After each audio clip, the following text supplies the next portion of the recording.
This week's episode of the Rural Woman Podcast is brought to you by the patrons of the Rural Woman Podcast. This amazing group of individuals contribute financially to the Rural Woman Podcast to ensure the stories of women in agriculture hit your earbuds each and every week. Want to join them in supporting the stories of women in agriculture while getting access to extended episodes, patron-only episodes, and other great perks? Head on over to wildrosefarmer.com to learn more about how you can become a patron through Patreon.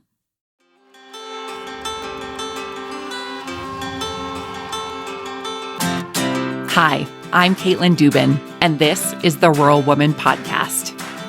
I'm a first-generation farmer who married into agriculture. Born and raised in a city, I was so unfamiliar with where my food came from, but I was determined to figure it out. Through my journey into agriculture, I saw women who were strong but humble, often taking a back seat. To me, these women were leaders who deserved a seat at the table. I created the Rural Woman Podcast to share the voices of women in an industry whose stories often went untold. The rural entrepreneurs who live and breathe their work, full of grit and pride. We come here to share our stories, to be in community with each other, to be challenged and inspired, but most importantly, to be celebrated and to be heard. We may not all live, farm, ranch, or homestead the same, but we are all connected. We are rural women, and our stories are worthy of being told.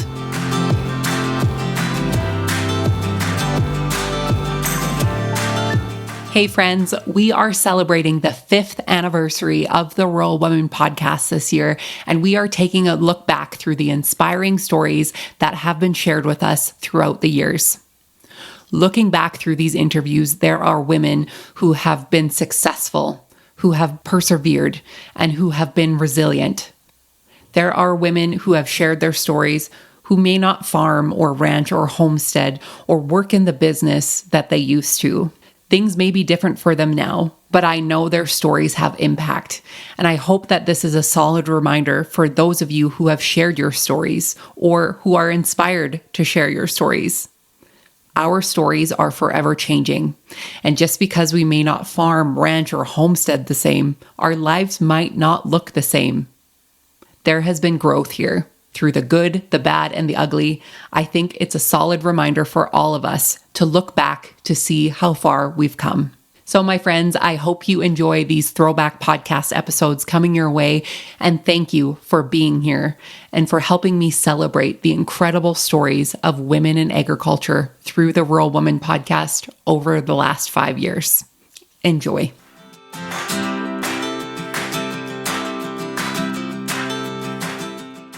Today, you'll meet Sierra Seidner. So I'm Sierra Seidner, and I actually grew up in town. My mom lived in town and we went to a small high school, but I spent a lot of time on my great-grandparents' farm, and they had 30 acres and they had horses. So that's kind of where I fell in love with horses and everything like that. And like I said, great-grandparents, and I was pretty much glued to my grandpa. So he's really the one who taught me the value of hard work and everything like that. Oh, that's so great. So tell us more about Iron Horse. It's a company that's been around for a very long time, and to get that and to have all of that knowledge under your belt, like, it is a great fit for you to have. So tell us more about Iron Horse and the different supplements and everything that you have available. Yeah, like I said, it's been around for a while. Dr. Swaney had started it in 1967. It was shortly after he got out of vet school. And the way he started it was he was looking at some of the other products, and he was just basically like, oh, well, I can make something better and more affordable than what these people are selling. So that's kind of like how he got his start. But as I was mentioning, we cast a pretty broad net of products. So, we're Iron Horse. So obviously horses are our big focus, but, we have stuff for sheep, chickens, cows.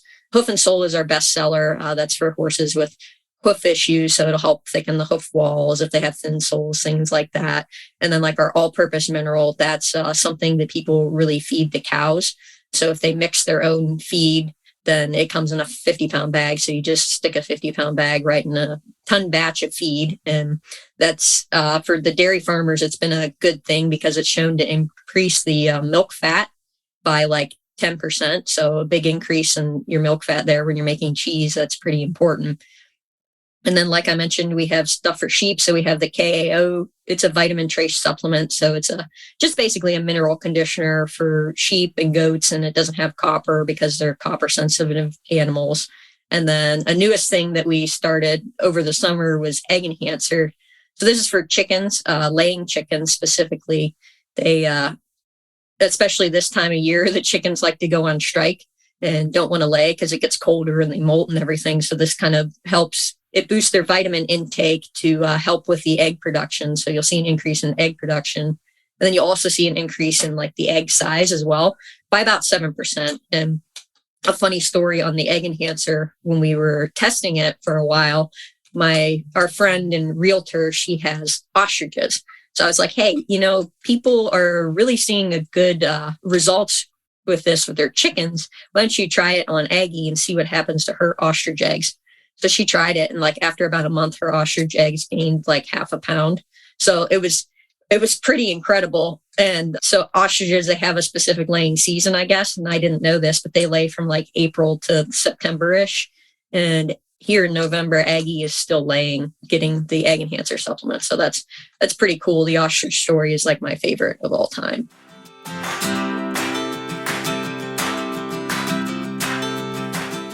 Today, you'll meet Dr. Tammy Gray-Steele. I am a native Oklahomian, born and raised on a farm that was actually awarded to my family through Emancipation Proclamation, the 40 acres and the mule. So I am a offspring or a shoot, if you will, from farmers that currently my family still farm on the initial 40 acres. As I tell people, unfortunately, we no longer have the mule, but we have different mules that come around. No pun intended. But we still farm the 40 acres. And collectively, my family now have almost 2,600 acres collectively as a family. And they run beef cattle. So tell me about growing up, on this farm. What were the roles and, the visions that you had for women on farms, and what were they doing rurally that you looked up to and what you saw as what a rural woman was to you? Well, I saw women on their farms that they had an asset. And I'm thinking, I want them to hold on to that asset, to pass it to the next generation, to their offsprings.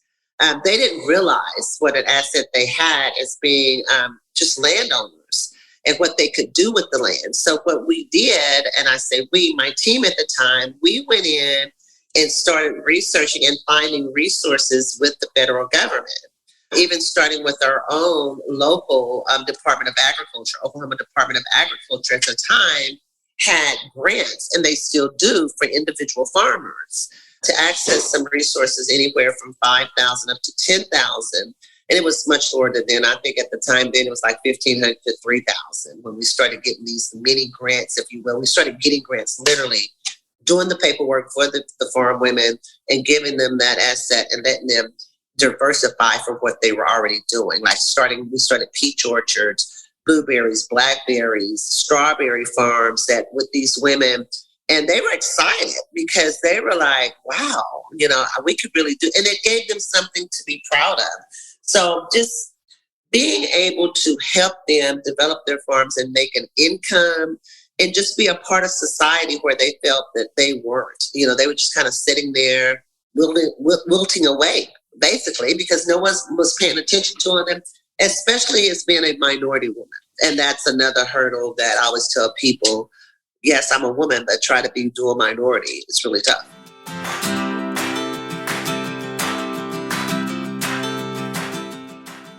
This week, you'll meet Justine Berry. I grew up on my parents' cattle ranch, and I guess I grew up with my younger and older sister. There's 3 of us. And so we were always involved in beef 4-H, as well as super helpful on the ranch because we were the boys. And then I got married in 2017, and my husband and I purchased land and kind of adjacent to my parents, and joined the ranch in that way. So we run all of our cattle together as if it's one, and collaborate with them. I want to know, what does it mean to you and your operation to be a regenerative operation, and what does regenerative agriculture mean to you? Gosh, well, I'm definitely not going to give you a good textbook answer like Gabe Brown would give. Good. I don't want that. Like the quick and dirty. So essentially to us, like, regenerative agriculture is basically rejuvenating the land and building the soil to create a sustainable ecosystem. So essentially, you don't have to break up the land to, add diversity. Like, lots of people say, oh, we need to break up the hayland because it's becoming unproductive. So it's an old stand. We need to break it up and seed it again, add in the diversity again. And so really what we're trying to do is, without disturbing that soil, adding in all the things that it needs and making that like a healthy ecosystem below the ground, in order to essentially not have the cost of constantly breaking it up. Just for us, we don't have that equipment. And so that it didn't make sense on that kind of financial front. So that was one of the reasons, we were kind of torn or like pulled in this direction. And then once we kind of were led down this pathway, it's like, holy cow, it seems like such basic stuff. Once we get talking about it or learn more about it every day, you'll like listen to a podcast and be like, oh my God, why didn't I think about that? Like, that makes so much more sense.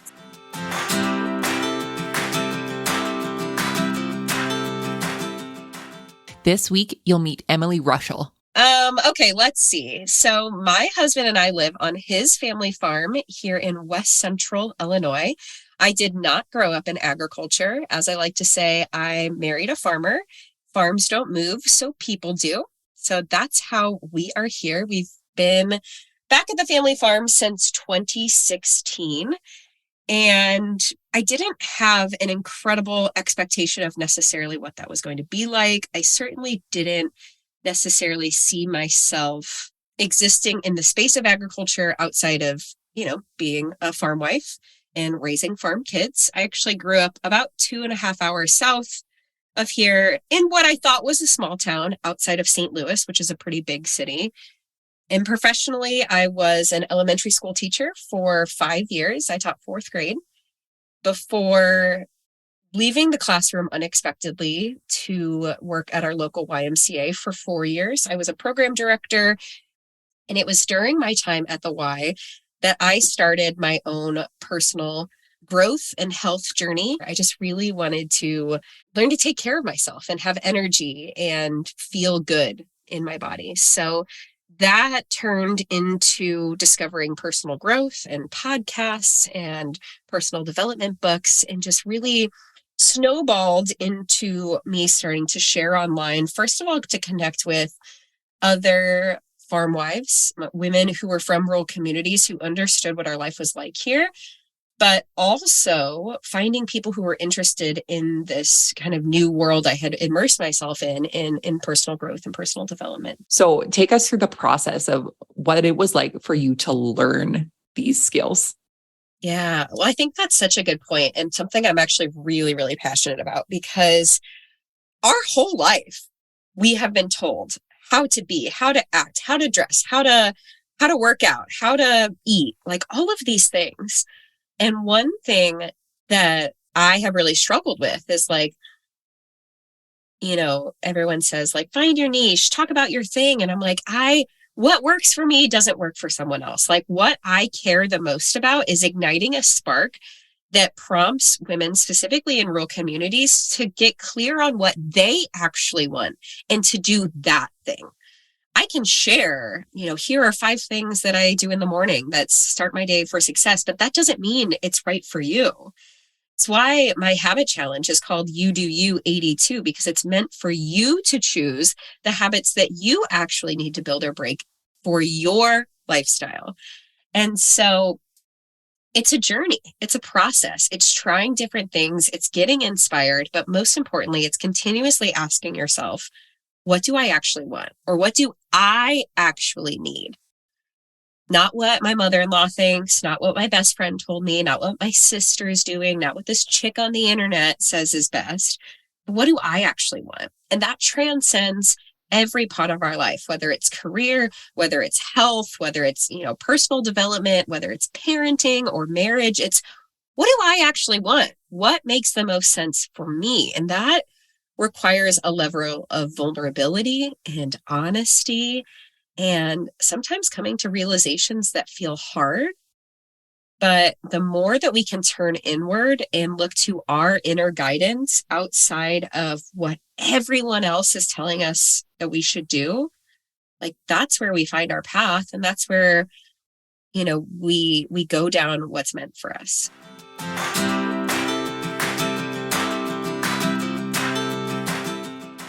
This week, you'll meet Megan Callahan. Yeah, I'm Megan Callahan. I am living in St. Ignatius, Montana. It's right between Missoula and Kalispell. It is a generational farm that my husband's grandfather bought in the 50s. They grew potatoes for right up until 2001.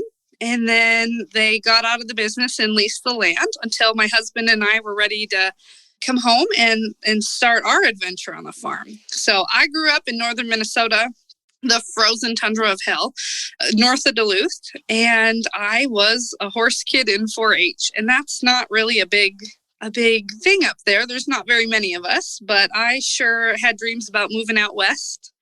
And when I did, I met my husband, and we just hit it off, and we're still here. We've been married going on 7 years now, together for 10.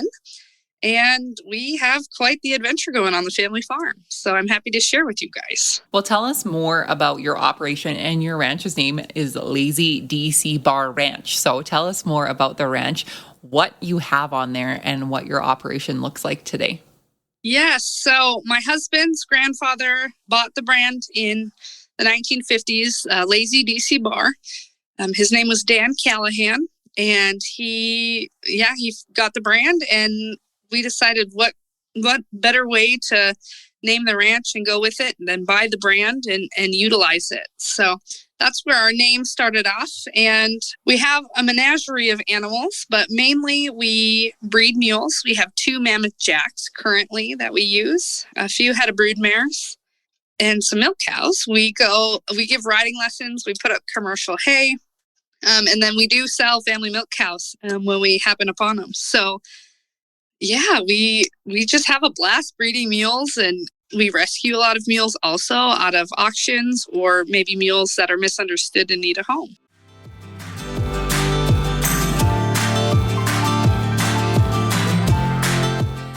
You can help support the stories of women in agriculture to be shared through the Rural Woman podcast on Patreon. What is Patreon? It's a membership-based platform that helps fund and support creators like me to create and produce content like this that you all love. New to the Rural Woman podcast Patreon is ad-free listening and patron-only bonus content and exclusive episodes. Learn more and join the patron gang today at patreon.com/the Rural Woman podcast.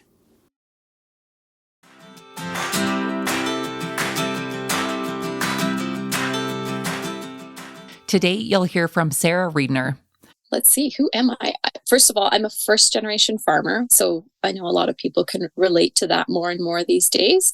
But obviously, that means came into this with no farming background. My husband is also a first-generation farmer, so neither one of us had any experience really.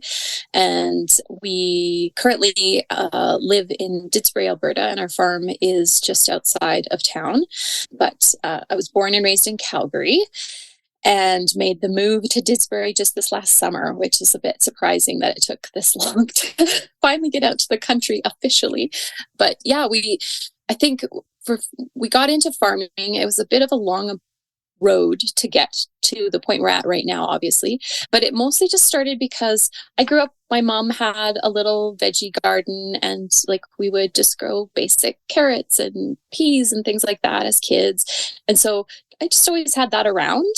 And same with my husband. His mom was a big green thumb, and so was his grandma. And so it didn't ever occur to me that people didn't realize how food was grown, or like had no concept around how food gets to your table. And we were thinking about, starting a family eventually and what that would look like. And it was, wow, like we can't raise kids like that. Like that we had, like, what these generations have to know where food comes from. And I want to know more. Like, I mean, I just know the basics, but I want to know the rest of the process. So what have been some of the most significant changes that you've seen in the land since you first started your rotational grazing with the livestock? For sure, variety of the different plants and grasses that are growing out there. I mean, we seeded it with like a huge variety of different grasses. And then since then have just like broadcast, like hand seeded in random things to help as we got to know the cattle and some of their needs. But yeah, just to be able to look out now and see the variety that is coming up on its own, and the bare spots are starting to fill in where they had just really been hit hard. We weren't sure how much they would recover in some areas. And then the organic matter has gone up. We do soil testing every year on that, or every other year, depending on. And it's an ecosystem now. Like, it's not just these fenced in areas where there's a pond and some natural areas like an old beaver dam and things like that, which we keep protected. But now the rest of the farm is also an ecosystem. Like, there's salamanders and frogs all over the place. And like, it's just, and that wasn't there when we first, like the first 2 years that we were doing this, you didn't see anything like that. And so to it's the noticing the stuff underneath your feet as you're walking through, and like, oh, wow, that's starting to come up. Like, or you can start to see these animals. And that's been the most rewarding part of some of the changes that we made, is to actually see it coming back as an ecosystem.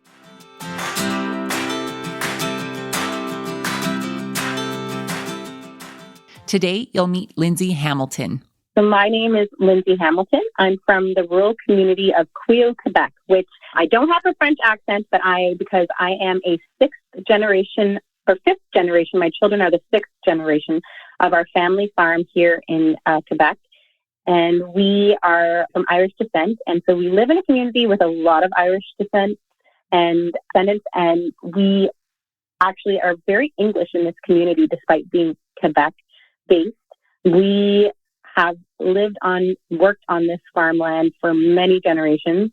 It primarily started out as more of a survival thing for my ancestors. They lived in a sod shanty, and then later, as they gained a little bit more income, they were able to build the homestead, and the farm went from just something of survival that they would use to feed their family to being more of a farm that can supply an income as people began to work off of farms and live not just off the land. Later on, it was my father who actually saw the opportunity in our area and a need for a turf operation. So he began that in 1977 alongside my mother, and they have been growing sod ever since here at Mountain View. I think that is a pretty incredible story to hear, from a sod shanty to growing turf for your community. That is such a lineage and such a heritage, and it's so neat that you know all the way that far back to where you came from. It's a really special connection, because we, in the winter, like a lot of farmers here, we actually do some maple syrup too, just as a little side hobby. And the trees that we tap were originally planted by my great-great-great-grandfather when he settled here at the farm. So these massive trees we can put 4 or 5 taps in were actually planted by him. And then many generations later, the maple syrup from these same trees were then boiled in what we call the horse pasture. So my grandfather and his sister would take out the horse and the big team of horses with a buggy, and they would spend the day at only a small age of like 10 and 11 years old. They would man the fire in a big cauldron outside in the horse pasture, and their mother would send them with a packed lunch and boil it into maple syrup. And so these trees now that he tapped, I'm tapping with my family now too. That is so incredible, Lindsay. That is that just gives me goosebumps hearing that. That is so neat.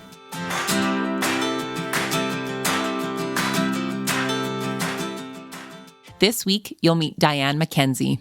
Well, I'm from Southern Alberta. I grew up on a farm kind of up in the Champion, Alberta, Stavely, Alberta area. Grew up on a mixed farm.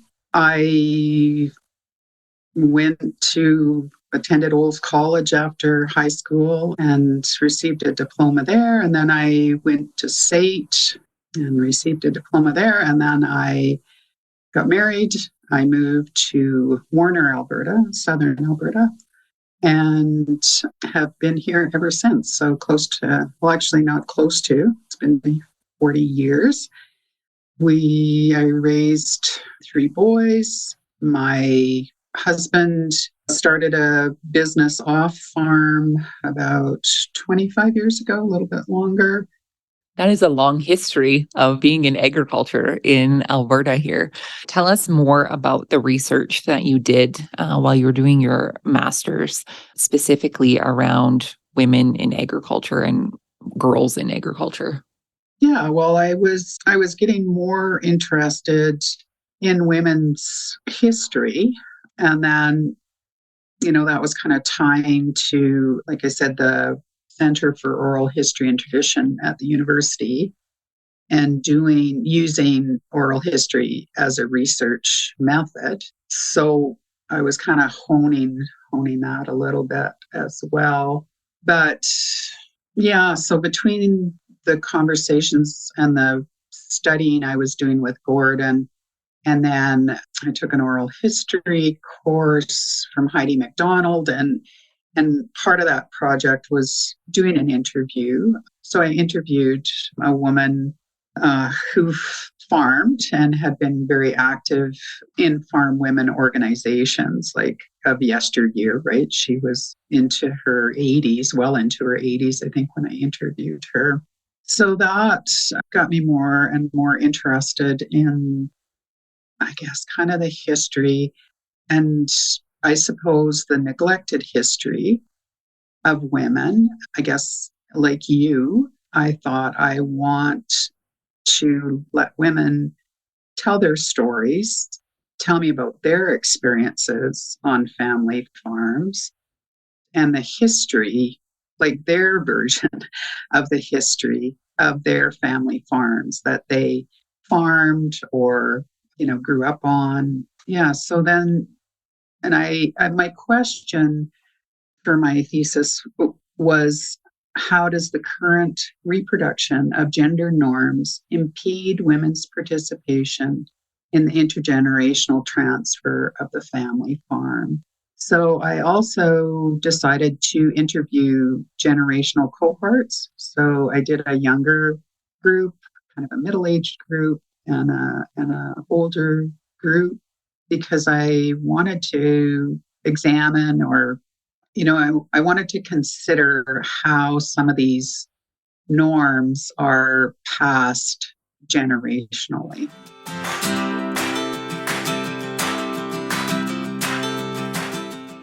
Today, you'll meet Alli Caraveo. So my name is Alli Caraveo, and currently I live in Coffee Creek, Montana. Got my start in agriculture. I was raised in a rural town in Northern California on the Oregon border, and agriculture there was logging. So that's what my family all grew up doing, was logging and doing things in that aspect, in that avenue of the world. And then I left and fell in love with a man in Colorado, and we actually ended up moving to the middle of nowhere in Colorado in a little tiny trailer that we lived in for 4 years without electricity or running water, so we could build our dream of having our own ranch and raising our own food and being able to raise our kids on this piece of property. So yeah, I hauled water 70 miles once a week, every week for 4 years, and raised a baby in that space. And I ended up going to school and finishing my school for veterinary technology degree. So was a licensed vet tech. and had this deep, deep love of animals. I originally wanted to go to vet school. And because we started our family early, I didn't do that. I fell in love with being a stay-at-home mom and raising chickens and figuring out what it was like to have chickens and turkeys and pigs and cows and all the little things that I could possibly get to have animals around me and to create a space where I could grow my own food for my family and then move toward growing food for families around us. And that's where I got my start in agriculture. That story, the fact that you lived in the middle of nowhere with basically no necessities or essential services for 4 years. I don't know if many people could last 4 months, let alone 4 years. Obviously, you were determined to get into ranching and start this lifestyle that you dreamed of. So walk us through the journey of how you ended up in your ranch in Coffee Creek, Montana. So, gosh, after we got the house put in, we had another baby. I was raising 2 babies and a farm full of animals and realizing our dream was to really go into the direct-to-consumer beef business. We also were doing direct-to-consumer pork at that time. So was doing all of that. And we ran out of space, to be quite honest. The city started pushing out further and further towards us, and we couldn't afford to purchase land around us. All the land was getting pretty scarce, and we were trying to grow our herd and grow our farm. And it just wasn't something that we saw ourselves staying in that space for the rest of our lives, because of the fact that COVID hit, our lives didn't change a whole lot. We were still at home, recognizing that we loved being at home and we loved being in that space of being able to raise our own animals and food and kids and have that kind of a bubble around us almost, right? And things didn't change. One thing that did change for the better was that I could, drive to the grocery store and they'd put groceries in my car. That was the best thing on the planet, because most of your rural listeners know how hard it is to go into town and then to go into the stores and have to do all of that kind of stuff. But to be able to drive in and have people put stuff in your car was the best thing on the planet for me.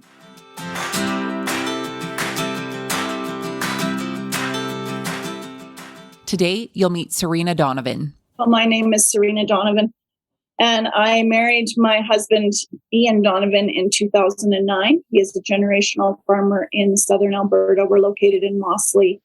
And I will admit, I knew nothing about farming prior to marrying him. I loved the idea of it. We blended a family of 5 children, and being able to raise the kids on the farm has been a real pleasure.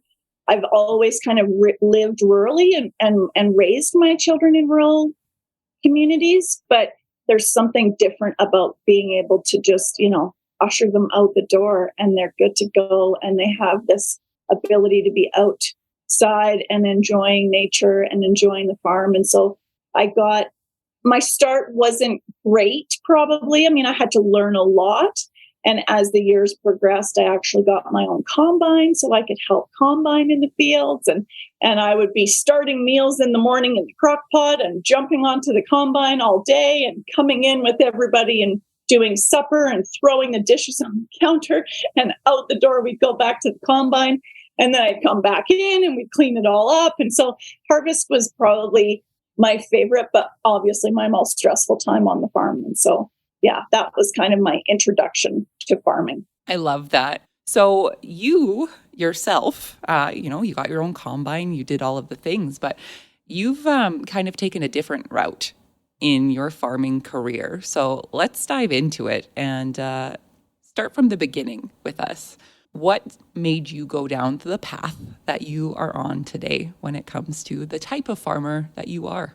Well, it's a very windy path, and it can be a very complicated path. And so I'll go back to childhood, and I have suffered from migraines my entire life. And I remember being bedridden for days with dizziness and extreme pain. And my mom, of course, was doing everything she could for me with really no result and no answers for why. And so as I got older, of course, I progressed into adulthood and into my 40s. I figured out that there was a lot more triggers for my migraines. I was suffering 16 days a month, every single month with migraine. And I said, okay, something has to change. I have to take my health into my hands. And I found a cannabis doctor in Calgary. I made an appointment. I did not tell my family. This was prior to legalization. And I saw this doctor and she said, you know what? I think you need to start with some really high CBD oil. And if you want to add some THC, those combinations of the two really seem to work well. And so let's play around with it. It's going to be a journey. It's not a quick fix like a pill, but it can possibly offer you some relief. And within 3 months, I was down to 2 or 3 days of headache. I say this to a lot of people. I love the cannabis plant. She has given me back my life. I would not be where I am had I not found this cannabis plant.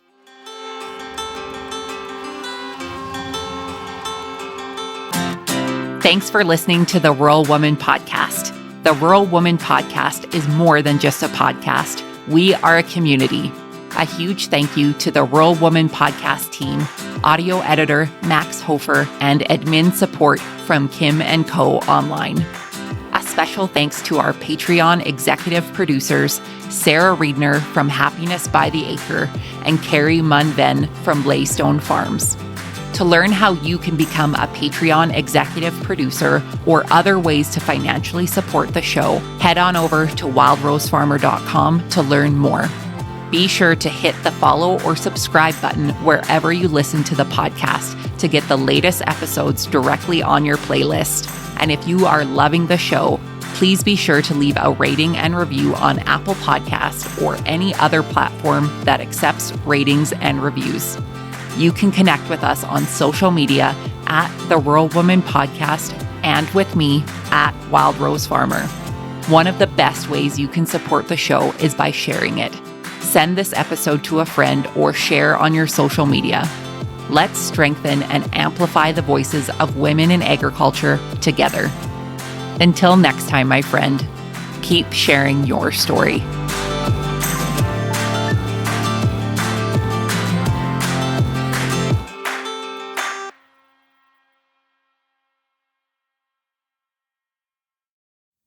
Did you know that you can get this same great episode of the Rural Woman Podcast ad-free? I get it. Listening to ads during a podcast isn't always my favorite either. But in order to keep the lights and coffee pot on here at the Rural Woman Podcast Studios, they are necessary. I am so grateful to each and every one of my sponsors, but if you yourself would like to skip the ads while supporting the show, consider joining me over on Patreon. Patrons of the Rural Woman Podcast get ad-free episodes starting at Tier 5 on their podcast player of choice each week, plus some other great benefits. Find out more by heading to the link in today's show notes to learn how you can become a patron through Patreon.